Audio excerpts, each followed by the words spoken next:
Assalamualaikum warahmatullahi wabarakatuh. Waalaikumsalam warahmatullahi wabarakatuh. Bismillahirrahmanirrahim. Alhamdulillahirabbil alamin wassalatu wassalamu ala asyrafil anbiya wal mursalin Sayyidina Muhammadin wa ala alihi washabihi ajmain. Amma ba'du. Rabbi israh li sadri wa yassir li amri wa hlul 'uqdatam min lisani yafqahu qawli. Subhanaka la ilma lana illa ma 'allamtana innaka antal alimul hakim. La haula wala quwwata illa billahil aliyyil azim.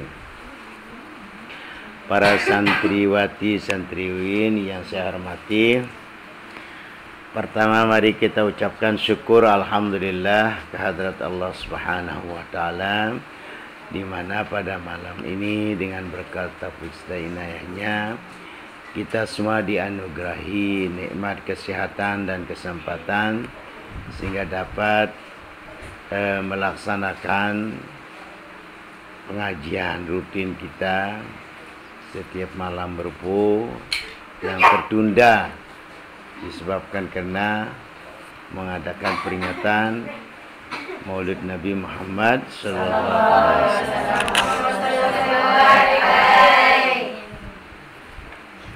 Salat masalam mari kita layangkan kepada junjungan alam Nabi besar kita Muhammad sallallahu alaihi wasallam. Allahumma shalli sallim wa barik alaihi. Untuk berkahnya pengajian kita ini, mari kita sama-sama buka dengan basmalah. Bismillahirrahmanirrahim. Judul pengajian kita pada malam ini 8 perkara baik yang menjadi sia-sia. 8 perkara baik yang menjadi sia-sia. Perbuatannya baik itu ternyata dalam perbuatan baiknya itu menjadi sia-sia, tidak ada manfaatnya. Nah, ini perlu yang kita sampaikan supaya jangan terjadi pada diri kita. Berantisipasi untuk tidak seperti itu. Ada senggak orang sasak itu kalang bedah dia berubah palang lelah ndara upak. Jadi kelihatannya memang baik, tapi ternyata tidak ada manfaatnya. Sehingga kita ngambil judul sekarang 8 perkara baik yang menjadi sia-sia. Tidak semua perbuatan baik itu akan terus menjadi baik gitu. Nah, ini kita mengambil rujukan anak-anak dari apa yang disampaikan oleh Khalifah yang keempat, yaitu Khalifatul Rasyidin Ali bin Abi Thalib karamallahu wajhahu. Qala Ali bin Abi Thalib karamallahu wajhahu. Kata Ali bin Abi Thalib, mudah-mudahan Allah memuliakan wajahnya. Dia mengatakan apa? La khaira fi salati la khusyu'a fihi. Tidak ada kebaikan-kebaikan dalam salat yang dilakukan tanpa kekhusyukan. Di salat itu anak-anak baru punya arti, baru tidak sia-sia kalau salat kita dalam keadaan khusyuk. Dalam Al-Quran surat Al-Mu'minun kalau tidak salah, qad aflahal mu'minun alladzina hum fi salatihim khusyu'un. Bahagia orang-orang yang beriman kalau di dalam salatnya menjadi khusyuk. Nah, bagaimana usaha kita anak-anak supaya kita menjadi khusyuk dalam sholat? Mungkin kita mengambil rujukan dari kitab Kifayatul Atqiya anak-anak. Insyaallah kalau kita laksanakan apa yang dianjurkan oleh kitab Kifayatul Atqiya, itu baru kita menjadi orang yang khusyuk. Baru punya makna kita punya sholat.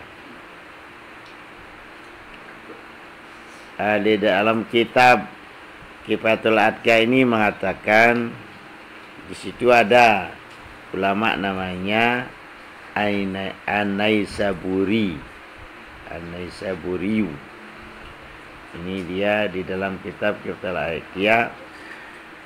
Sempurna sholat itu dengan 4 perkara. Jadi kita harus melaksanakan 4 perkara baru sholat kita menjadi sempurna.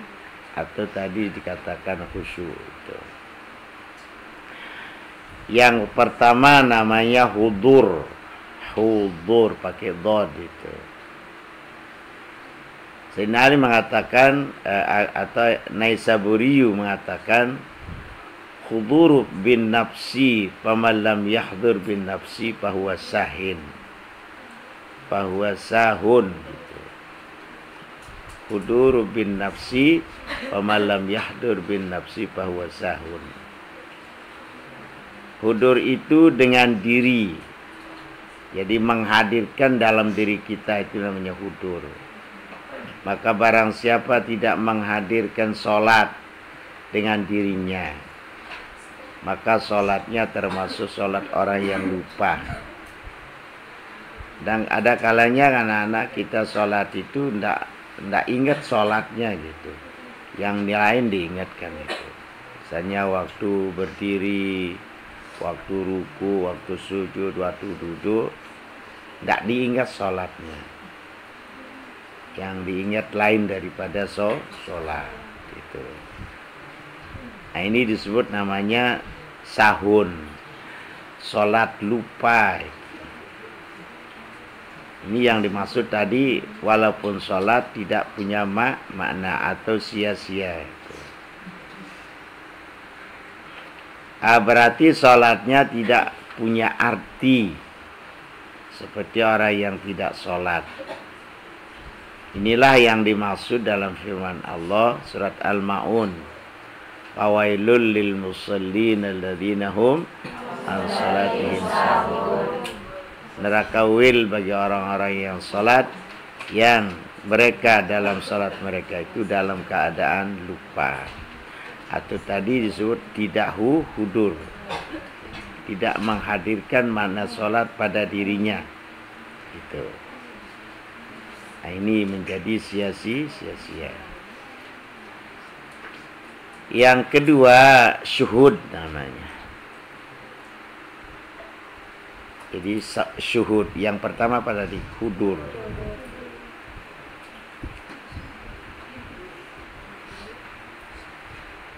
Syuhud, apa itu syuhud? Wa illam yashhad bil qalbi fahuwa lahun.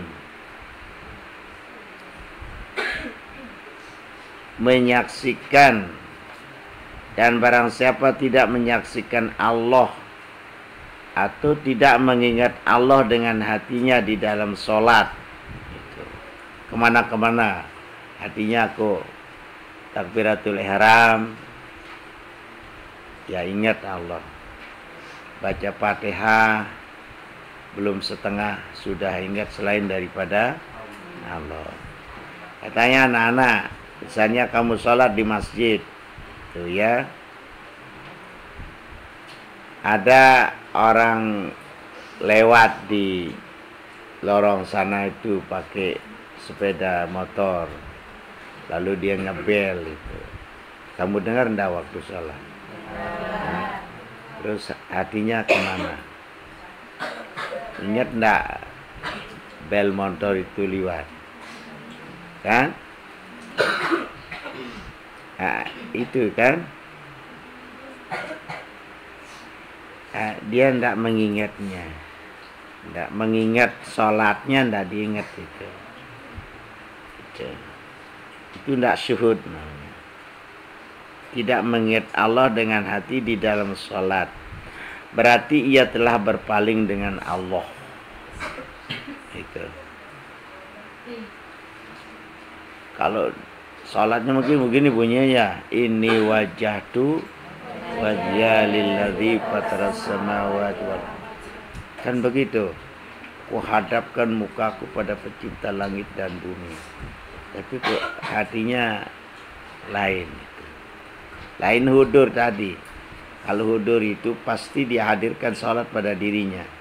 Rukun-rukunnya diingat, itu kan. Itu hudur itu. Bagaimana berdiri betul, ruku dan sujud. Dihadirkan pekerjaan sholat itu. Itu disebut namanya apa tadi? Hudur. Nah sekarang syuhud itu. Syuhud artinya menyaksikan, dan barang siapa tidak menyaksikan Allah. Apa maksud menyaksikan? Atau tidak mengingat Allah dengan hatinya di dalam salat, berarti ia telah berpaling dengan bahwa lahun. Itu orang salat berpaling dengan Allah. Badannya salat tapi hatinya tidak menghadap Allah. Inilah yang dimaksud di dalam hadis Rasulullah SAW di dalam kitab Mukasyafatul Qulub. Itu apa katanya di situ? Laisa lil abdi min salatihi illa ma aqala. Tidak diterima salat seseorang hamba kecuali apa yang telah dipikirkan atau disyuhudkan tadi. Tidak diterima salat seseorang hamba kecuali apa yang telah dipikirkan atau disebut namanya syuhud. Jadi ingatnya itu yang membawa dia mendapat pahala. Kita lihat itu di dalam surat Toha ayat 14. Allah berfirman, wa aqimish sholata lidzikri. Ya, dirikanlah salat karena ingat kepadaku. Itu karena ingat. Atau ada mengatakan dirikanlah salat supaya kamu ingat kepadaku. Berarti kalau kita tidak salat, kita tidak mengingat Allah. Salat itu adalah sarana untuk mengingat Allah. Kalau di dalam salat tidak mengingat Allah, berarti dia tidak salat. Atau di dalam surat A'raf ayat 205, Allah berfirman, wala takum minal ghafilin. Artinya janganlah kamu menjadi orang-orang yang lalai di dalam sholat. Itu yang kedua. Pertama tadi apa? Hudur. Kedua syuhud. Jangan kemana-mana hatinya. Makanya sebelum sholat, kalau ada sesuatu yang akan menghalang kita sholat, tolong diselesaikan dulu. Apa saja itu.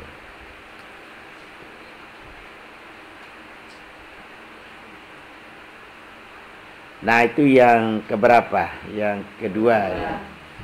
Yang ketiga khudu.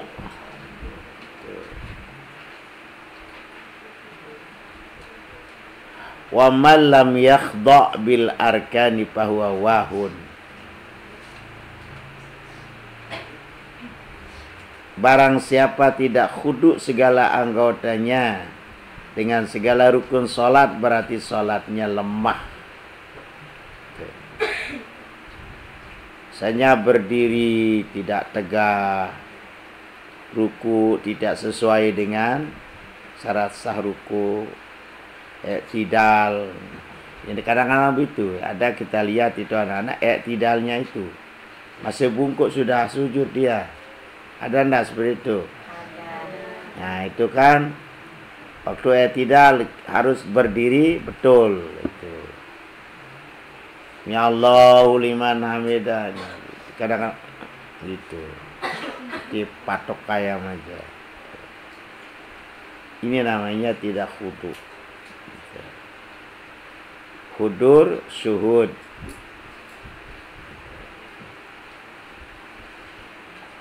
Hudur apa tadi?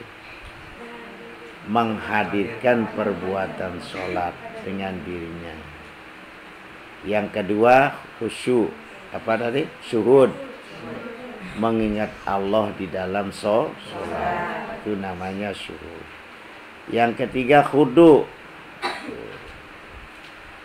Dan barang siapa tidak khudu segala anggotanya dengan segala rukun sholat, berarti sholatnya lemah. Gitu. Jadi tolong diperhatikan itu. cara rukuknya, cara sujudnya, cara duduknya, cara berdirinya, cara i'tidalnya. Inilah yang dimaksud dengan sabda Rasulullah SAW, la yanzurullahu ila salatin la yahdur rajulu fiha qalbuhu ma'abadanihi. Allah tidak memandang salat seseorang laki-laki yang tidak menghadirkan atau tidak mengingat Allah dengan hatinya beserta badannya. Kalau mengingat hati Allah dengan hatinya tadi apa namanya? Syuhud. Lalu tidak khudu itu badannya. Jadi zahir kita khudu itu ya. Diri kita apa tadi? Diri. Khudu tadi. Menghadirkan perbuatan sholat itu kan. Terus syuhudnya menghadirkan hati kepada Allah, mengingat Allah. Khudunya adalah yaitu menghadirkan rukun-rukun sholat.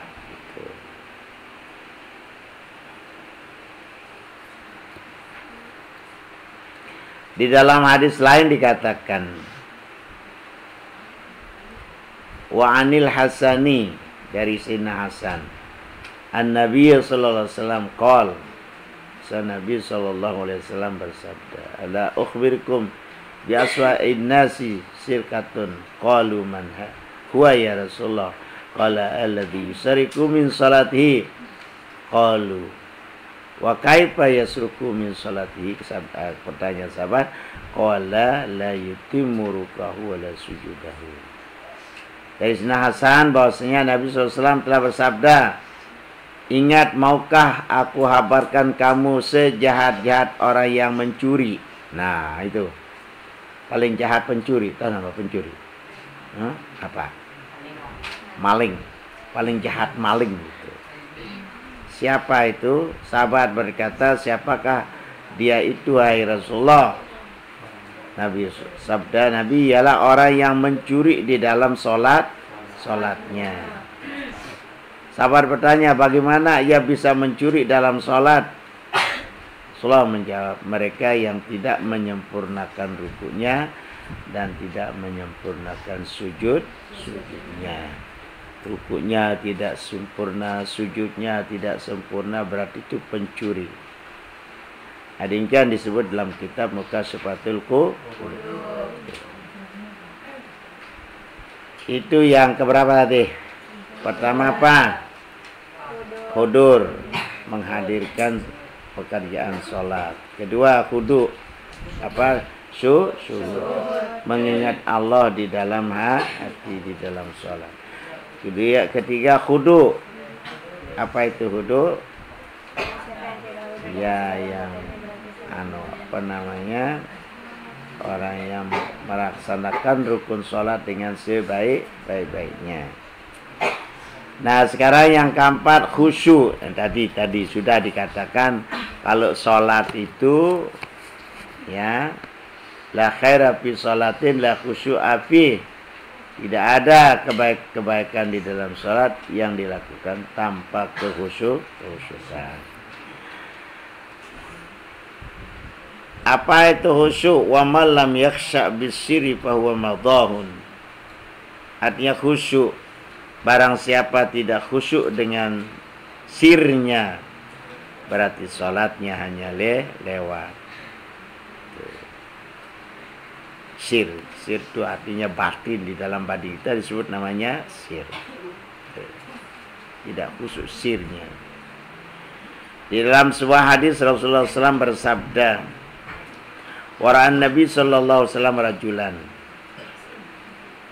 ya ba'athu bilihyatihi fi salati faqala la khasya qalba hadzal la khasha'ata jarihi qala man lam yakhsha ruddat salatuhu. Ia telah melihat Rasulullah SAW seorang laki-laki di dalam sholat sedang memperbaikan jenggotnya. Ambil bangun nih.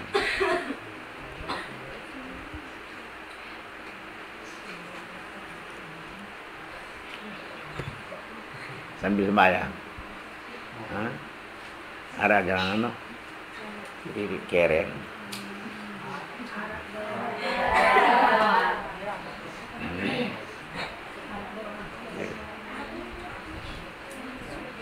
Jadi dia tidak khusyuk.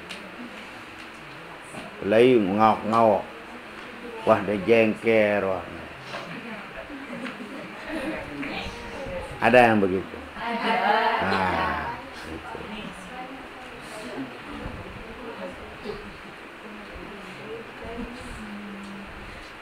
Melihat Rasulullah seorang laki-laki dalam sholat, seorang memperbaikkan jenggotnya. Jenggotnya,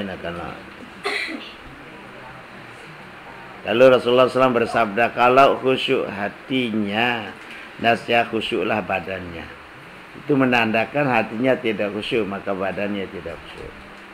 Dan Rasulullah bersabda, barang siapa tidak khusyuk hatinya di dalam sholat, ditolak sholatnya. Jadi tidak ada makna di dalam sholat.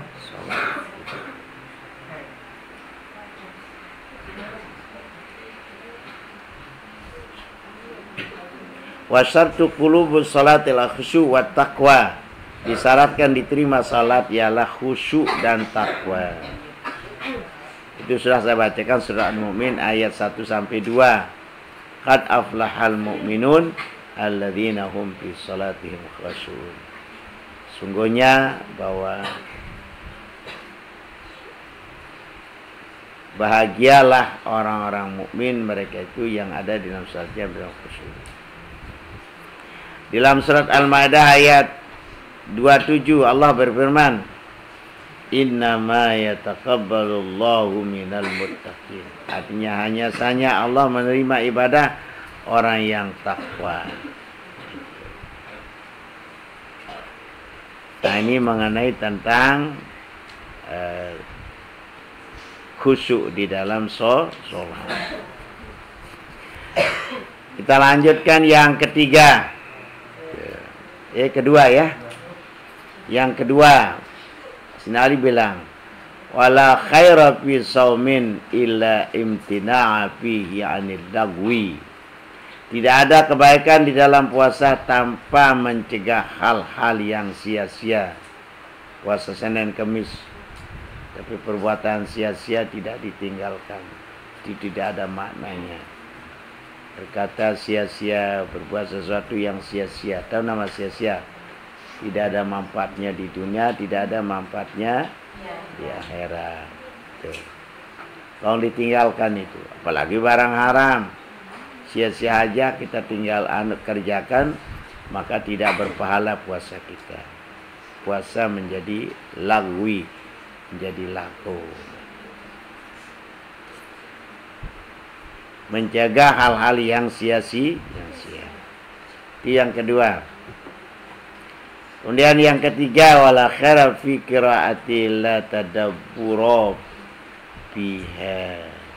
Tidak ada kebaikan di dalam membaca Al-Quran tanpa mentadabburi atau menghayati maknanya. Jadi setidaknya kita harus mendalami maknanya daripada Quran yang kita baca.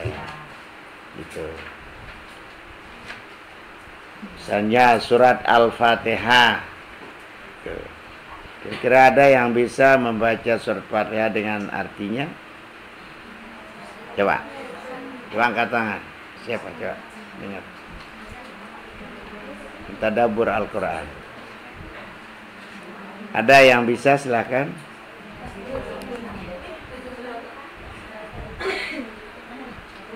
Atau di situ terjemahan saya baca. Bismillahirrahmanirrahim.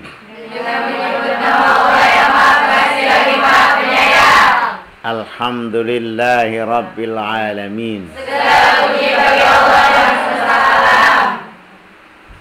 Segala puji Allah,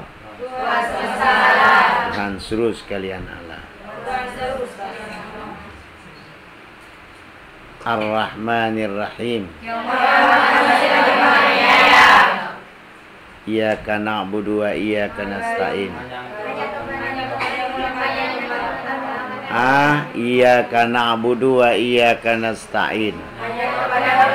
Akan Diko kami sembah dan akan Diko kami minta pertolongan. Ya. Iyyaka na'budu wa iyyaka nasta'in. Akan diko kami sembah dan akan diko kami minta pertolongan. Ayo. Iyyaka na'budu. Akan diko kami sembah. Ayo. Iyyaka na'budu. Wa iyyaka nasta'in. Dan akan diko kami minta pertolongan. Ihdinas siratal mustaqim. Tunjukkanlah kami jalan yang lurus. Siratal ladzina an'amta alaihim. Jalan-jalan orang yang telah Engkau beri nikmat atas mereka. Gairil maghdu. Bukan daripada orang yang dimurkai. Waladhdallin.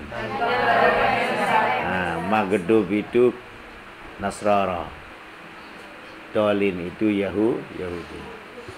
Itu jadi ditadaburkan mananya supaya kita, apalagi kita tafsirnya.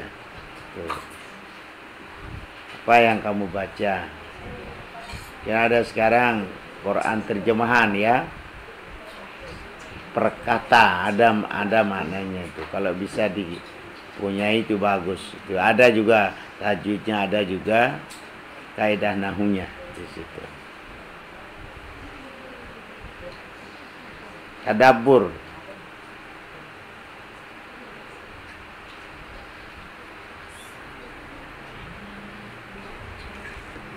Yang keempat, wala khaira fi ilmin wala wara'a fih.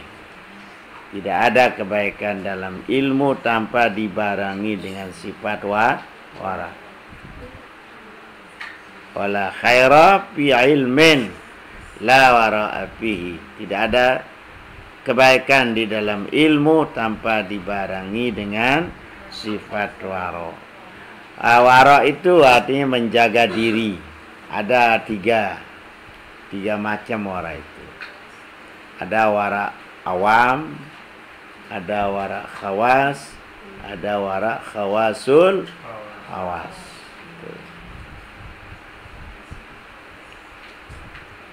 Jadi wara awam itu menjaga diri daripada barang haram dan barang syubhat. Pelihara diri daripada barang haram dan barang syubhat. Tidak menjatuhkan dirinya kepada barang haram, tidak menjatuhkan dirinya kepada barang syubhat. Namanya apa? Wara awam. Yang kedua wara khawas. Memelihara dirinya, menjaga dirinya, tidak mengerjakan barang makruh. Apa saja yang makruh tidak dikerjakan. Kalau tadi tidak mengerjakan haram dan syubhat namanya wara awam. Tingkatkan lagi waranya menjadi wara khawas. Wara khawas. Artinya memelihara dirinya tidak mengerjakan barang makruh. Apakah di dalam sholat atau di luar sholat. Kemudian yang ketiga, wara khawasul khawas. Memelihara dirinya daripada barang halal. Bagaimana caranya? Misalnya kalau dikasih uang sama orang, ditanya orang itu, kamu dapat uang dari mana? Oh, dia bilang dari si Anu. Si Anu tuh dapat dari mana? Dapat dari si Anu.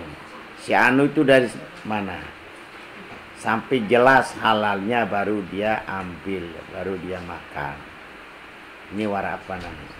Wara khawasul atau wara siddiqin, wara orang yang para wali, para nabi.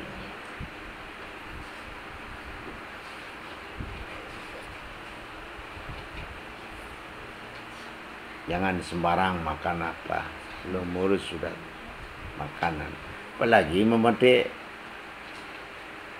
bangga orang.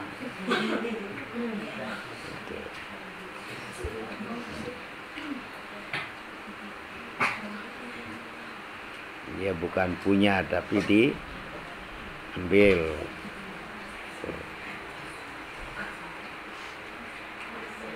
Yang kelima, ya, wala khaira fi malin la sakhawata fihi. Tidak ada kebaikan di dalam harta tanpa sifat dermawan pemiliknya. Orang kaya tapi tidak mau sedekah, tidak ada artinya kekayaan itu. Saya sudah katakan rezeki itu berapa? Ada 4 ya. Rezeki mademun, kata bilang.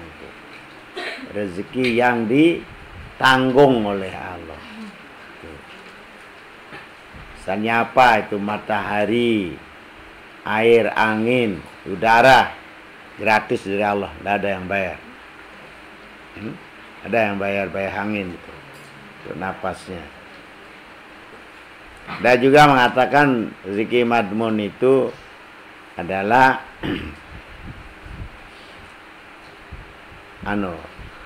baju kain kita ini, katanya madmun. Kalau ada orang telanjang lewat di sini pasti ada yang ngasih dia baju atau kain, ya? Mau dikasih sama orang, dia telanjang keluar, pasti ada yang nanggung.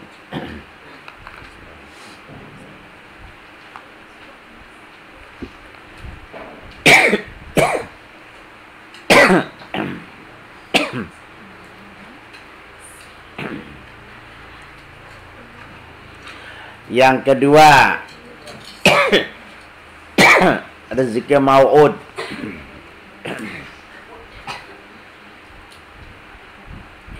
Rezeki yang dijanjikan oleh Allah.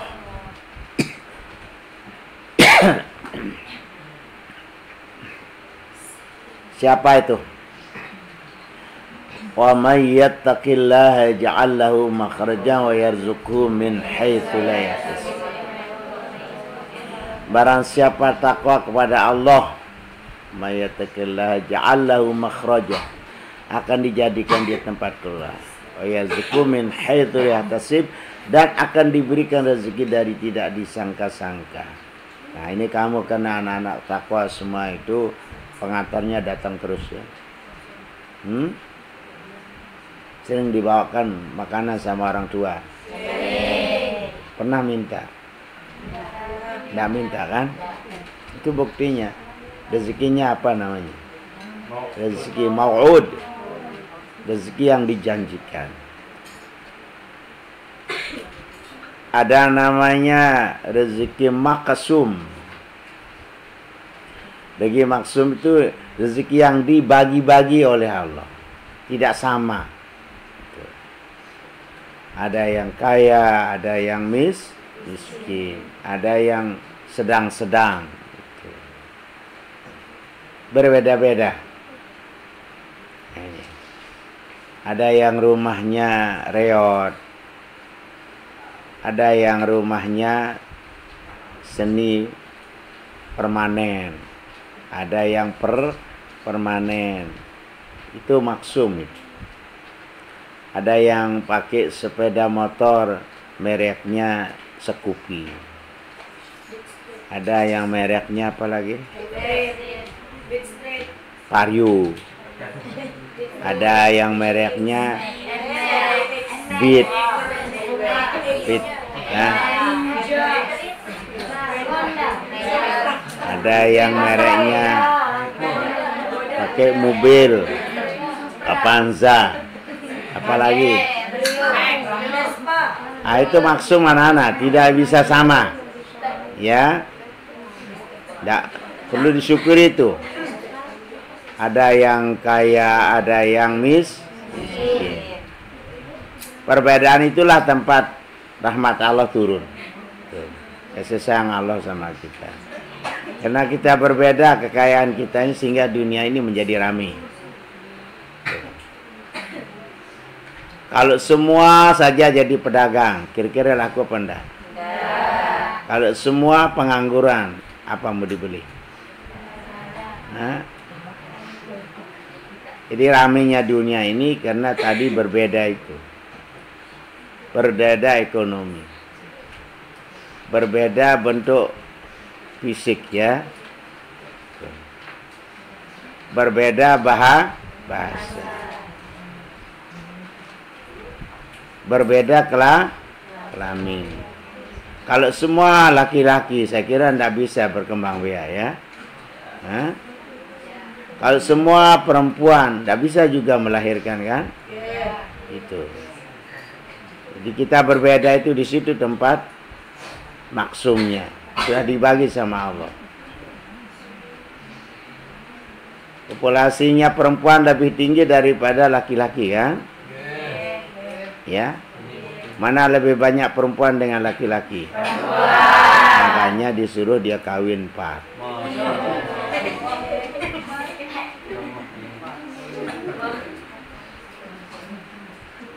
Lakinya 1. Tapi ada yang bilang begini anak-anak. Kamu hati-hati dengan laki-laki katanya. Kenapa? Karena laki-laki itu titipan. Kenapa dikatakan titipan? Ya kalau tidak diambil sama Allah, diambil sama perempuan lain.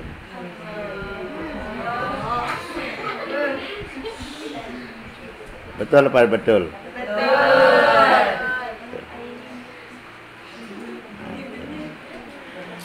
Yang keempat, rezeki mamluk namanya. Rezeki yang dimiliki. Apa itu rezeki mamluk itu? Wa mimma razaqnahum yunfiqun. Sebahagian dari yang dirizkikan oleh Allah kepadamu, tolong dinafkahkan. Karena itu yang kita mati. Rezeki mamluk itu. Yang tadi mengatakan wala khaira fi malin la sakhawata fi. Tidak ada kebaikan di dalam harta tanpa sifat dermawan pemiliknya. Tuh. Mari kita bersedekah kalau ada yang disedekahkan. Karena yang disedekahkan itu menjadi rezeki mamluk, rezeki yang kita miliki. Kalau yang masih di dunia ini bukan kita yang memiliki sepenuhnya. Tuh. Kadang rezekinya orang lain gitu kan. Bisa ditinggalkan sawah banyak-banyak, mobil banyak-banyak, dan nanti kalau mati mobilnya ditalat ya. Hah? Dimakamkan mungkin ya, enggak kan? Tuh. Nah, itulah makanya Sinari mengatakan la khair wa la khaira fi malin la sakhawata fi. Tidak ada kebaikan di dalam harta tanpa sifat dermawan pemiliknya. Kemudian yang keenam, wala khaira fi ukhwatin la hafiza biha. Tidak ada kebaikan di dalam persaudaraan tanpa sikap saling menjaga. Ya, anak pondok. Ya. Tidak ada kebaikan dalam persaudaraan tanpa sikap saling menjaga, saling menghormati, saling kasih sayang, saling menasihati. Itu. Saling peduli. Itu.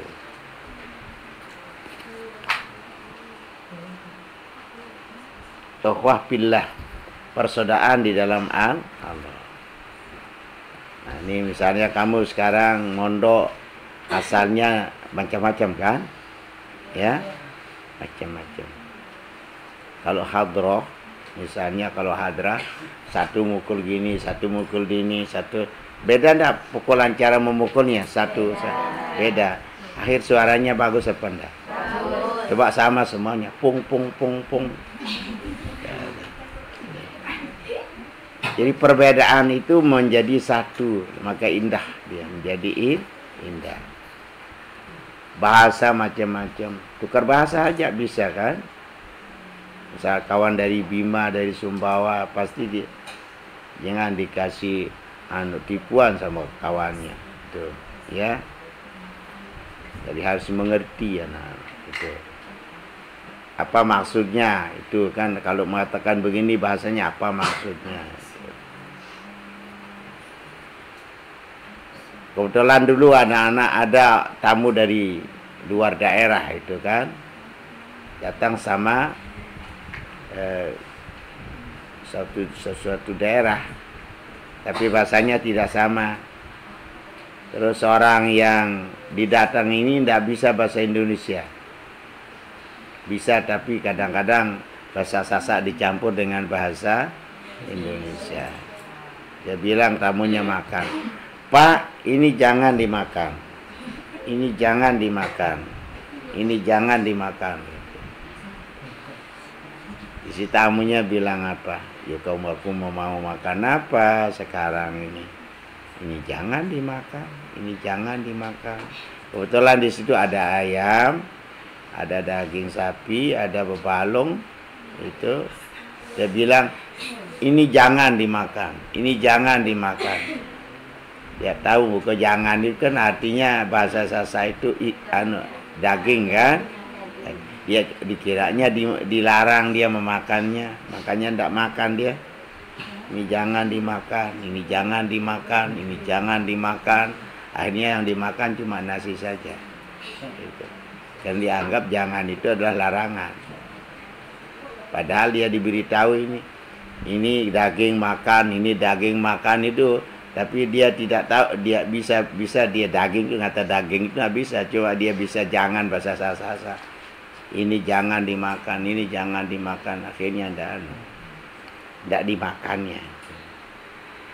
Nah, inilah saling menjaga, saling menasihati, ya, saling asih asuh, ya, itu.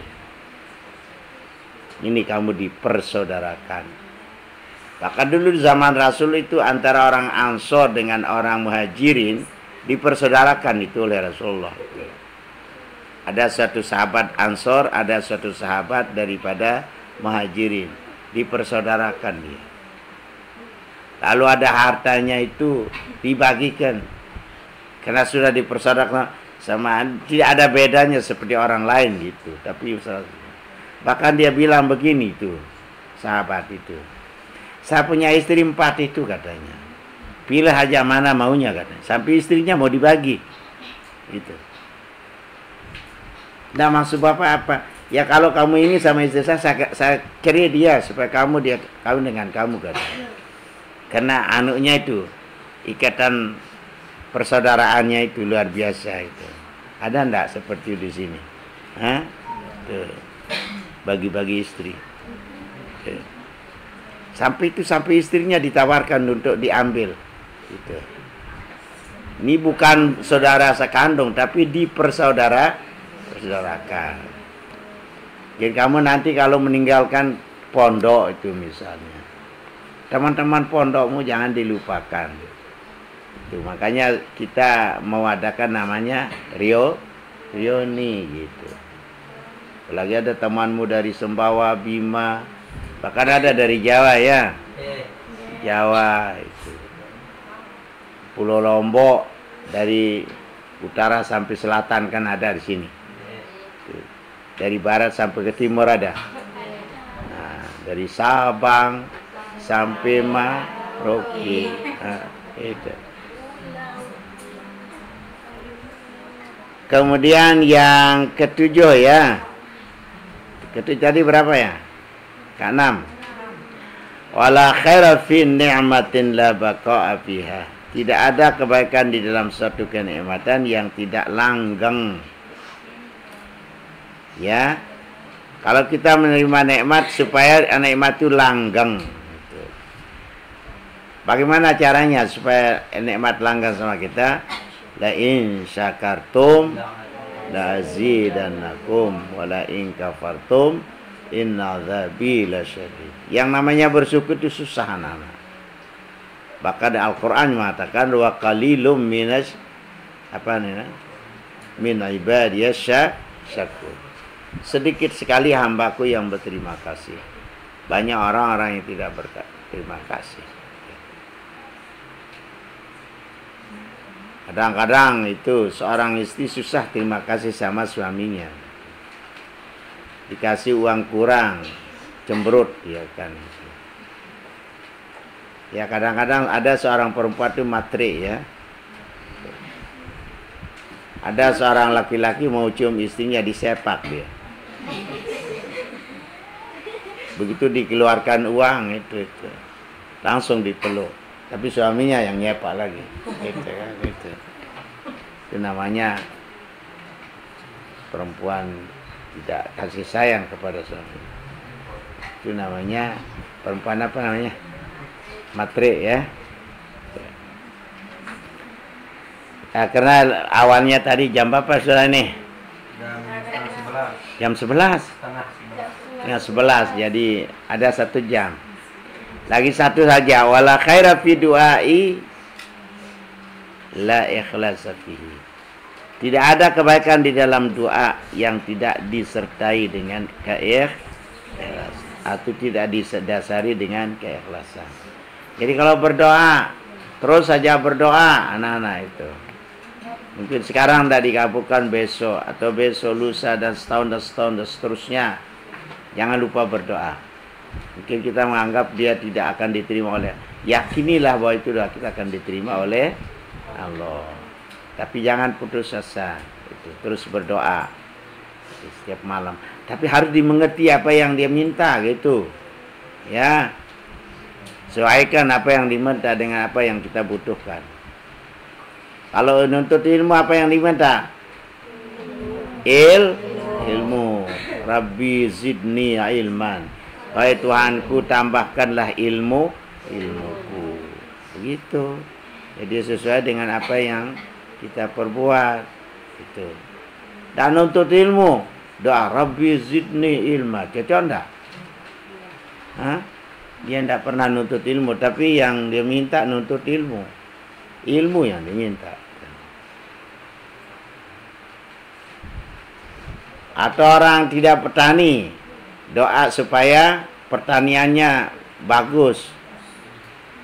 Ya, padinya bagus. Palawijanya bagus. Tapi tidak ada tempat nanam apa-apa.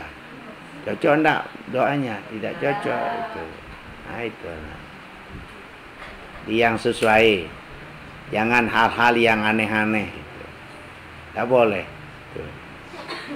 Misalnya dia giginya sudah gugur itu, dia bilang, ya Allah tumbuhkan gigi saya lagi.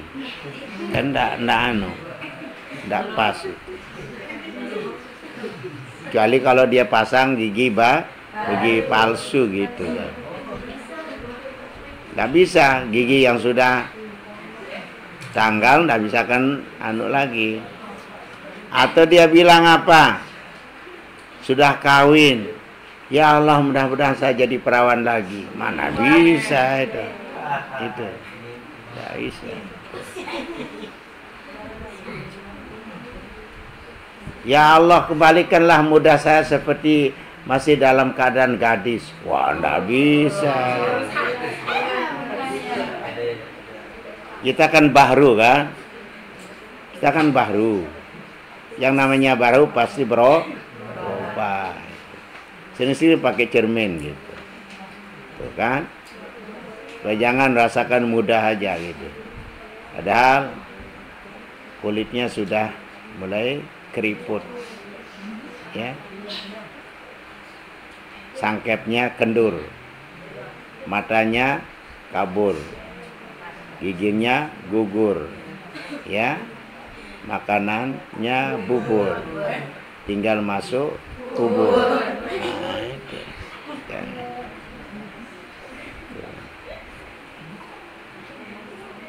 Jadi jangan minta yang aneh-aneh itu ya.